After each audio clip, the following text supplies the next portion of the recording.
Assalamualaikum warahmatullahi wabarakatuh. Kembali lagi di channel kami. Semoga kalian semua dalam keadaan sehat walafiat. Amin ya rabbal alamin. Sebelum melanjut menonton video ini, alangkah baiknya teman-teman like dan subscribe video ini. Pada video kali ini, kami akan mengisahkan kisah Nabi Yusha, Nabi yang menahan matahari terbenam. Yusha bin Nun merupakan murid Nabi Musa alaihissalam yang menemaninya mencari ilmu. Ia diutus oleh Allah menjadi nabi untuk meneruskan dakwah Nabi Musa di kalangan Bani Israel. Nama Nabi Yusha sendiri sejatinya tidak termasuk dalam 25 nabi yang tercantum di Al-Quran. Namun Allah memberikan suatu mukjizat kepadanya, sehingga ia dikenal sebagai nabi yang menahan matahari terbenam. Kisah Nabi Yusha tersebut disampaikan oleh Rasulullah SAW. Beliau bersabda, "Sesungguhnya matahari tak pernah ditahan untuk seorang manusia pun, selain untuk Nabi Yusha di hari beliau melakukan perjalanan menuju Baitul Maqdis untuk berjihad." Hadis riwayat Ahmad dalam Al-Musnad dari Abu Hurairah. Lantas bagaimana kisah Nabi Yusha tersebut? Mari simak video ini sampai habis. Setelah Nabi Musa wafat, Nabi Yusha membawa Bani Israel keluar dari padang pasir. Mereka berjalan menyeberangi sungai Yordania hingga tiba di kota Jericha. Mengutip buku Aku Merindukan Mujahid Cinta, tulisan Ibnu Januddin, Jericha merupakan kota yang berpenduduk padat. Bangunan di dalamnya tinggi dan memiliki keamanan yang cukup kuat. Nabi Yusha dan kaum Bani Israel yang mengikutinya berniat melumpuhkan kota tersebut.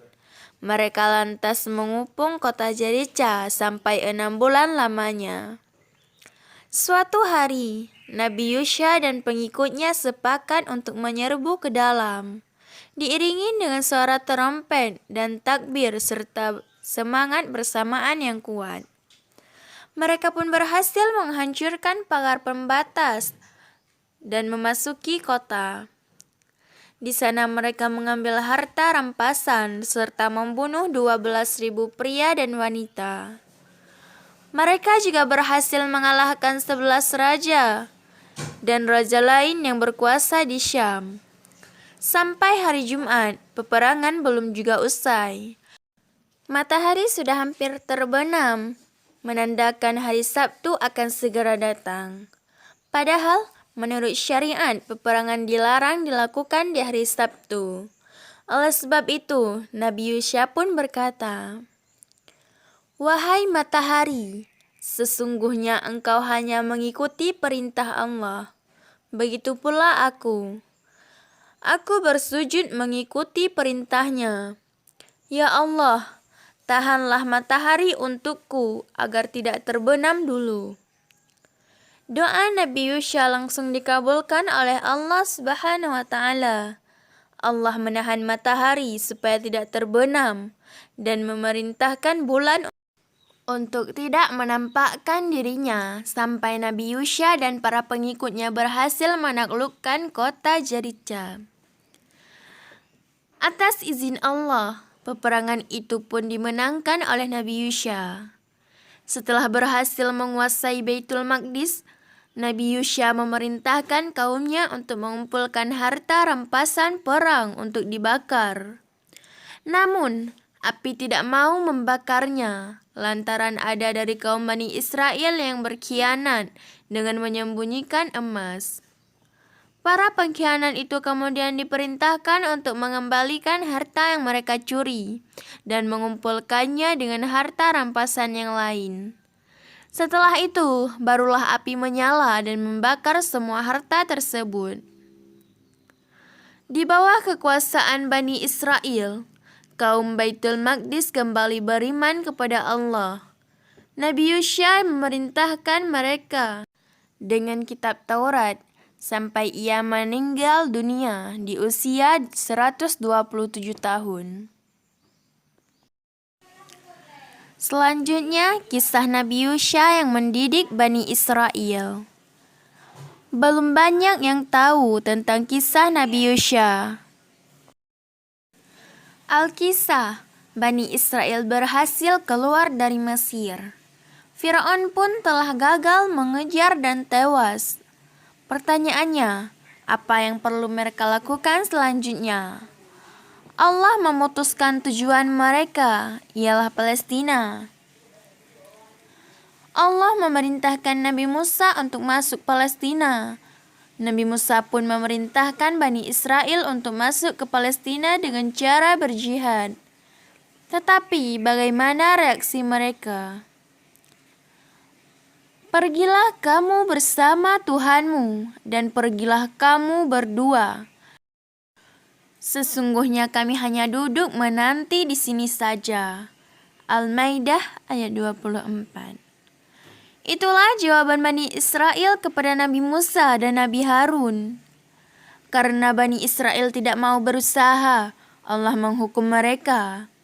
Bani Israel tersesat di padang pasir selama 40 tahun. Masalahnya, selama 40 tahun itu Nabi Musa dan Nabi Harun terus menua. Siapa yang melanjutkan risalah Islam? Orangnya ialah Yusya. Beliau murid Nabi Musa yang kemudian menjadi nabi selanjutnya. Dalam durasi 40 tahun tersesat itu, generasi Bani Israel yang malas dan bebal akhirnya wafat semua. Kini muncul generasi Bani Israel baru, hasil didikan Nabi Musa, Nabi Harun, dan Nabi Yusya. Mereka inilah yang kemudian maju berjihad ke Palestina. Ingat, kisah Nabi Musa bertemu Nabi Khidir dalam Al-Quran. Saat itu beliau ditemani seorang murid, maka tatkala mereka berjalan lebih jauh, berkatalah Musa kepada muridnya, "Bawalah kemari makanan kita." Quran Surat Al-Kahfi ayat 62. Menurut para ahli tafsir, murid yang dimaksud itu adalah Nabi Yusya. Sebenarnya tidak banyak yang diketahui tentang Nabi Hizkiel atau Yehezkiel. Al-Tabari mengatakan bahwa ia salah satu Bani Israel. Dia datang setelah Nabi Yusya. Nama lengkapnya adalah Hizkiel bin Buzi. Ada ayat Al-Quran yang terkait Nabi Hizkiel. Apakah kamu tidak menganggap orang-orang yang meninggalkan rumah mereka dalam jumlah ribuan takut mati?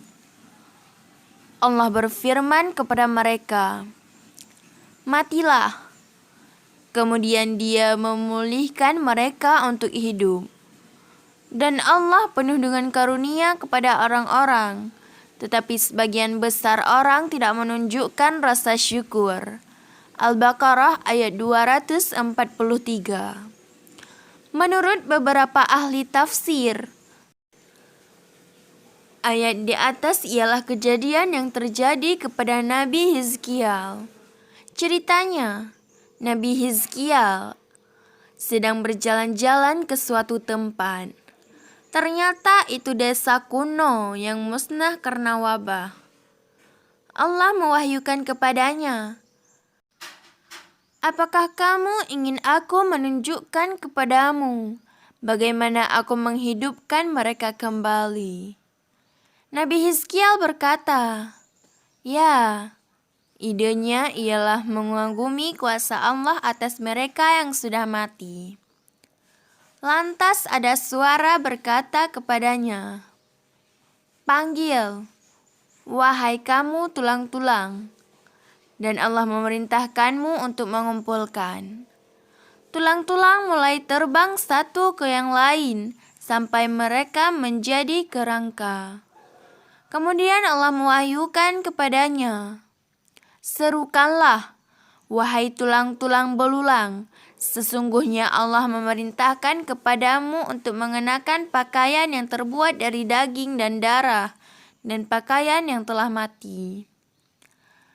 Dan suatu suara berkata, Allah memerintahkanmu untuk memanggil jasad-jasad itu untuk bangkit. Dan mereka pun bangkit. Ketika mereka hidup kembali, mereka berkata, Maha suci Engkau, ya Tuhan, dan segala puji bagimu. Ibnu Abbas meriwayatkan bahwa orang mati yang dibangkitkan berjumlah 4.000 orang. Sedangkan Ibnu Sahih mengatakan bahwa jumlahnya 9.000 orang. Selanjutnya, kisah Nabi Asy'aya atau Yesaya. Ibnu Katsir menulis kisah Nabi Asy'aya secara singkat di buku Kisah Para Nabi. Sebenarnya Yesaya lebih mudah dieja ya. Tapi okelah, kita pakai nama Nabi Asy'aya saja. Al-Kisah. Nabi Asy'aya ialah penasihat Raja Bani Israel saat itu, yaitu Raja Uzia. Beliau raja yang saleh dan bijak dalam memerintah. Beliau berusaha mengikuti nasihat-nasihat dari Nabi Asy'aya. Di masa Raja Uzia, Yerusalem diserang oleh Sennacherib, raja besar dari peradaban Assyria, kekaisaran kuno dari daerah Mesopotamia, saat ini Irak dan sekitarnya. Namun, berkat kepemimpinan Raja Uzia dan bimbingan Nabi Asy'aya, Yerusalem berhasil selamat. Sennacherib pun kalah telak. Kemudian Raja Uzia mangkat dan wafat. Nabi Asy'aya tetap melanjutkan mendidik Bani Israel dengan risalah Islam. Tetapi kali ini Bani Israel melenceng lagi. Malah mereka mengumumkan bahwa Nabi Asy'aya akan dibunuh. Beliau pun kabur dan menjadi buruanan. Ketika dalam buron, Nabi Asy'aya melihat pohon terbelah. Tanpa ragu, beliau pun masuk ke pohon tersebut. Sayangnya Bani Israel mengetahui posisi sembunyi beliau karena ada jejak-jejaknya. Bani Israel pun mengerjai pohon itu dan Nabi Asy'aya pun tewas terbelah dua. Inna lillahi wa inna ilaihi raji'un. Itulah kisah penuh hikmah dari para nabi yang terus berjuang di jalan Allah. Semoga kita dapat mengikuti jejak mereka. Selanjutnya kisah Nabi Yesaya. Setelah Bani Israel ditinggal sangat lama dengan kematian Nabi Sulaiman, Allah kemudian mengutus Nabi Yesaya atau Isaia. Ketika beliau diutus, Bani Israel pun tengah dipimpin oleh seorang raja yang soleh, Hizkia namanya. Itulah salah satu masa kedamaian bangsa Yahudi di Yerusalem. Yesaya hadir memberikan nasihat kepada mereka. Ia juga menjadi penasehat bagi Hizkia, memberikan saran baik ataupun melarang hal buruk bagi kerajaan Yahudi. Sang Nabiullah pula yang mengambil keputusan segala urusan bagi Bani Israel. Suatu hari, Raja Hizkia ditimpa sebuah penyakit. Kakinya terkena infeksi yang sangat berat. Kematian sudah ada di depannya. Sementara raja sakit, rombongan pasukan Raja Babilonia dikabarkan tengah menuju Yerusalem. Mereka bermaksud mencapai negeri pimpinan Hizkia dengan 60.000 pasukan. Raja Hizkia pun kebingungan. Ia khawatir rakyatnya mati sia dan negerinya porak-poranda. Namun, ia tak dapat melakukan apa-apa dengan penyakit yang tengah dideritanya. Ia pun meminta nasihat kepada Yesaya, apa yang harus ia lakukan. Apakah Allah memberikan wahyu kepada Anda mengenai pasukan Sennacherib? Tanya raja, melemas. Allah belum memberikan wahyu apapun tentang itu, jawab Yesaya. Setelah beberapa hari, Yesaya mendapat perintah dari Allah agar Hizkia bersedia turun tahta dan mengangkat raja baru sebagai penggantinya untuk menghadapi serangan Babilonia. Pasalnya, takdir ajal telah dekat dengan Hizkia. Dengan berat hati, Yesaya pun mengutarakan pada sang raja. Namun raja dengan hamparan dada yang lapang. Raja Hizkia kemudian segera menghadap kiblat, kemudian menegadahkan tangan sambil berdoa. Dengan hati yang tulus, sang raja menyalakan doa. Ya Tuhan, dari segala Tuhan. Ya Raja, dari segala Raja. Ya Tuhan yang penuh kebijakan dan penyayang, yang tidak tidur dan tidak menakutkan, yang dapat mengalahkan segala sesuatu.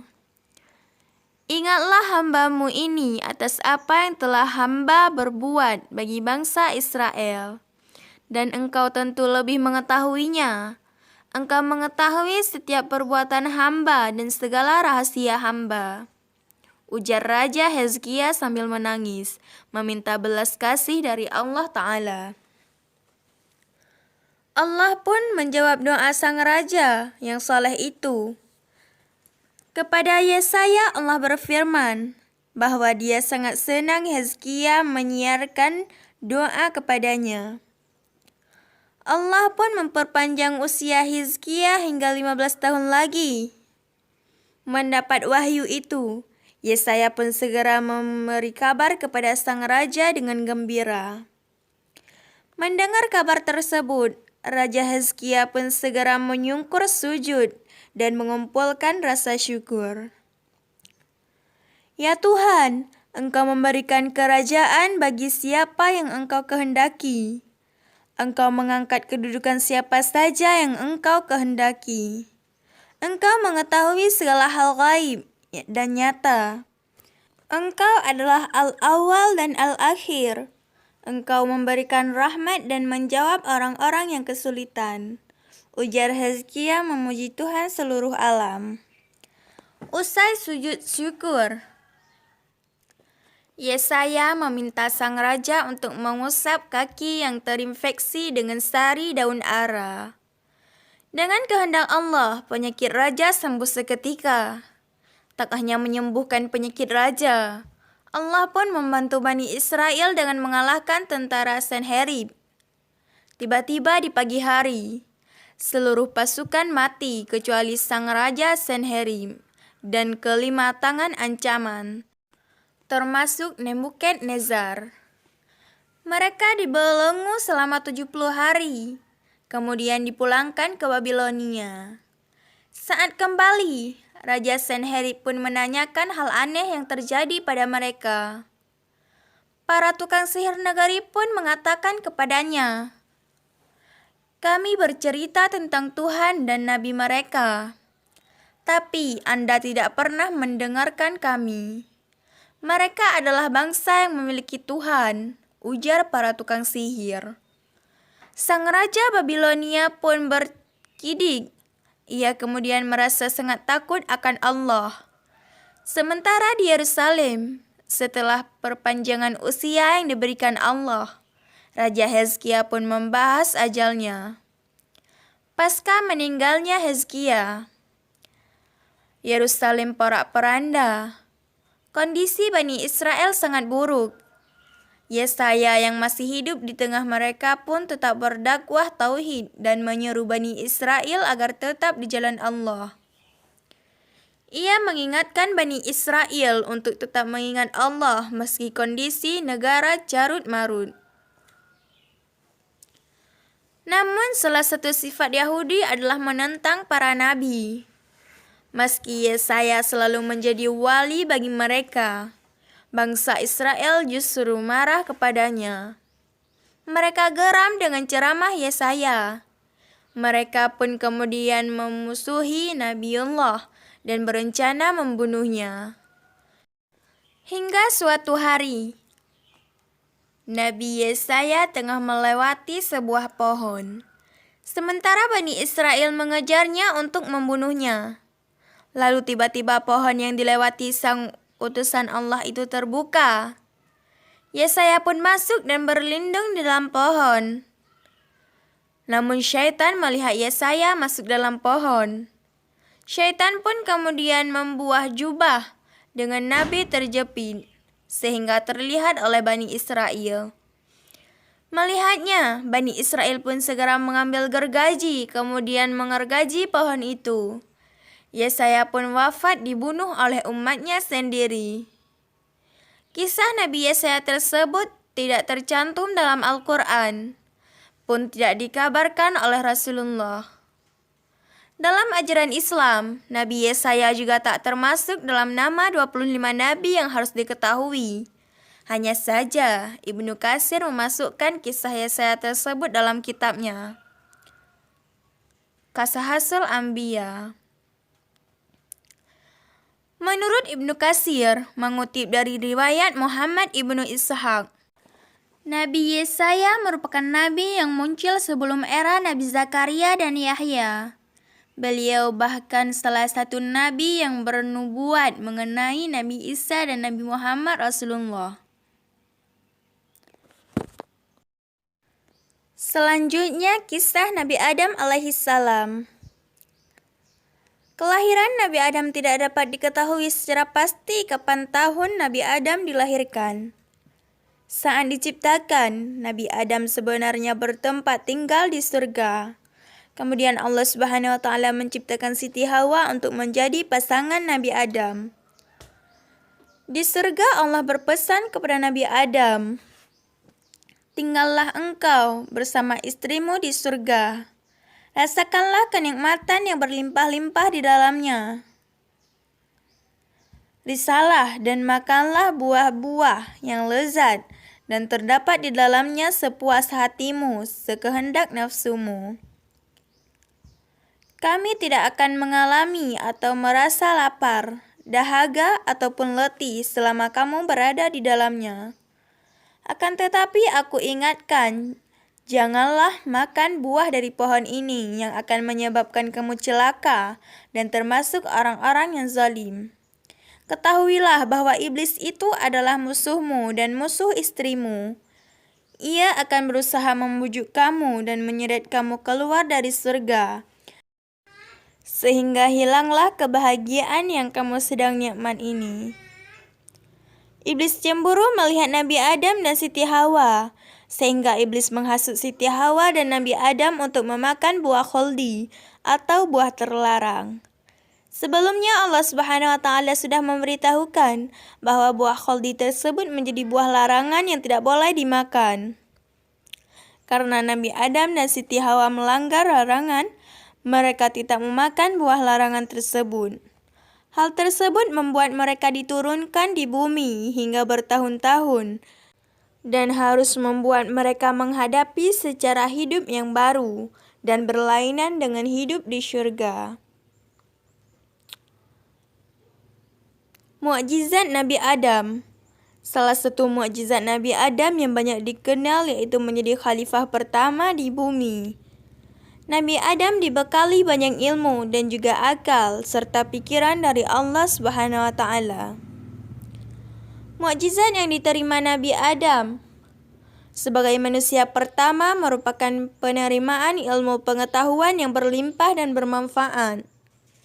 Ilmu tersebut berupa nama benda, makhluk hidup, dan yang ada di bumi.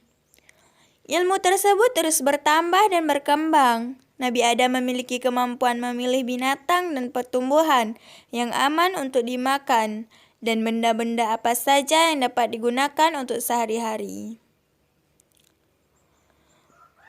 Nabi Adam memiliki umur panjang, sehingga Nabi Adam memiliki keturunan yang besar. Tinggi Nabi Adam banyak yang menyebutkan hingga 60 hasta atau sekitar 27 meter. Hal ini menjadi sebuah mukjizat bagi Nabi Adam. Nabi Adam dan Siti Hawa setiap memiliki keturunan pasti akan mendapatkan kembar. Hal ini merupakan mukjizat agar keturunan Nabi Adam dapat meneruskan keturunannya dengan lebih mudah. Selanjutnya adalah kisah Nabi Isa alaihissalam. Nabi Isa alaihissalam merupakan salah satu dari 25 nabi dan rasul yang wajib diimani oleh umat Islam. Salah satu kisah Nabi Isa alaihissalam yang paling dikenal ialah peristiwa kelahirannya. Nabi Isa dilahirkan dari seorang perempuan suci bernama Maryam. Kelahiran Nabi Isa merupakan bentuk kuasa Allah Subhanahu wa taala karena ibunya belum pernah menikah. Kisah Nabi Isa alaihissalam banyak diceritakan dalam berbagai buku cerita. Mulai dari mukjizat yang beliau miliki hingga perjalanan hidupnya dalam menyebarkan ajaran Allah kepada kaumnya. Nabi Isa merupakan putra dari Maryam. Kelahiran Nabi Isa sulit dipercaya dan dibenarkan oleh orang-orang yang hanya percaya pada ketentuan-ketentuan hukum alam. Namun bagi orang-orang yang beriman, kelahiran Nabi Isa merupakan kebesaran Allah yang maha berkehendak. Maryam adalah seorang wanita yang soleh yang mengabdikan dirinya kepada Allah. Sehari-hari Maryam mengisi waktunya hanya beribadah dan menyembah kepada Allah di sebuah mihrab Baitul Maqdis. Maryam selama beribadah di dalam mihrab tidak pernah bertemu dengan seorang lelaki pun kecuali Nabi Zakaria yang memelihara dan menjaganya sejak kecil. Pada suatu hari, Maryam didatangi oleh malaikat Jibril dengan menyamar dalam wujud seorang manusia. Begitu melihat ada seorang laki-laki berdiri di hadapannya, terkejutlah Maryam seraya berkata, "Sesungguhnya aku berlindung kepada Allah, Tuhan yang Maha Pemurah, jika kamu adalah orang yang bertakwa." Maka malaikat Jibril pun menjawab, "Sesungguhnya aku hanyalah utusan Tuhanmu." Malaikat Jibril kemudian mengabarkan berita gembira dari Allah. "Wahai Maryam, sesungguhnya Allah telah memilih dirimu, mensucikanmu dan melebihkanmu dari wanita-wanita lain di dunia. Hai Maryam, sesungguhnya Allah mengembirakanmu dengan kelahiran seorang putra yang diciptakan dengan kalimat yang datang dari Allah. Anak ini bernama Isa Al-Masih, putra Maryam. Ia akan menjadi seorang yang terkemuka di dunia dan akhirat. Ia dapat berbicara sejak dalam buayan dan ketika dewasa, ia akan termasuk di antara orang yang soleh." Setelah kejadian itu, Maryam hamil. Ia pun segera keluar dari kampung halamannya untuk menghindari fitnah dari kaumnya. Sampai akhirnya di suatu tempat yang bernama Baitul Lahmi, Palestina, Maryam menyandarkan tubuhnya di sebuah pohon kurma. Dan lahirlah seorang anak yang bernama Isa. Setelah melahirkan, Allah berfirman kepada Maryam agar tidak menjelaskan apapun ketika bertemu orang-orang. Bahkan ia juga diperintahkan agar meminta orang-orang itu berbicara langsung kepada anaknya saja. Ketika Maryam kembali ke kampung halaman, orang-orang melihatnya dengan perasaan sinis dan benci. Mereka merasa heran akan kejadian yang dialami oleh Maryam yang melahirkan anak tanpa suami. Orang-orang pun bertanya kepada Maryam untuk mengetahui siapa ayah dari anak tersebut. "Hai Maryam, sesungguhnya kami mengenalimu sebagai wanita baik-baik. Ayah dan ibumu bukanlah orang yang hina dan buruk. Mereka adalah orang-orang yang soleh lagi suci. Dan siapa engkau mewarisi sifat yang buruk ini?" Maryam pun membisu, lalu dengan tenang ia menjawab, "Jika kalian ingin mengetahui apa yang sebenarnya terjadi, maka bertanyalah pada anakku ini." "Hai Maryam, bagaimana mungkin kami dapat berbicara dengan bayi yang masih merah ini? Apakah kamu gila?" seru mereka. Tak lama kemudian, Dengan izin Allah, bayi itu pun berbicara. Sesungguhnya aku ini adalah hamba Allah. Dia memberiku Alkitab dan dia menjadikanku seorang nabi. Dia juga menjadikan aku orang yang diberkati di mana saja aku berada. Dan dia juga memerintahkan kepadaku untuk mendirikan salat serta menunaikan zakat selama aku hidup. Serta berbakti kepada ibuku, dan dia tidak menjadikan aku orang yang sombong lagi celaka. Terkejutlah semua orang yang hadir menyaksikan kejadian itu. Mereka sadar bahwa bayi itu adalah suatu mukjizat dari Allah. Bayi Maryam bukanlah bayi biasa. Mereka pun kembali menerima Maryam sebagai wanita yang mulia dan suci. Salah satu kisah yang menceritakan mukjizat Nabi Isa yang mampu menghidupkan salah satu putra Nabi Nuh. Atas kehendak Allah Subhanahu wa taala, Nabi Isa bisa menghidupkan seorang yang sudah meninggal. Salah satunya adalah Sam, putra Nabi Nuh. Bani Israel meminta kepada Nabi Isa untuk menghidupkan kembali Sam. Nabi Isa lantas memohon kepada Allah Subhanahu wa taala. Maka Sam pun hidup kembali. Menjawab pertanyaan dari Bani Israel dan menceritakan peristiwa banjir besar. Setelah itu, Nabi Isa berdoa dan Sam pun kembali menjadi tanah. Walaupun sudah ditunjukkan dengan berbagai mukjizat, namun kebanyakan kaum Bani Israel tidak mau beriman.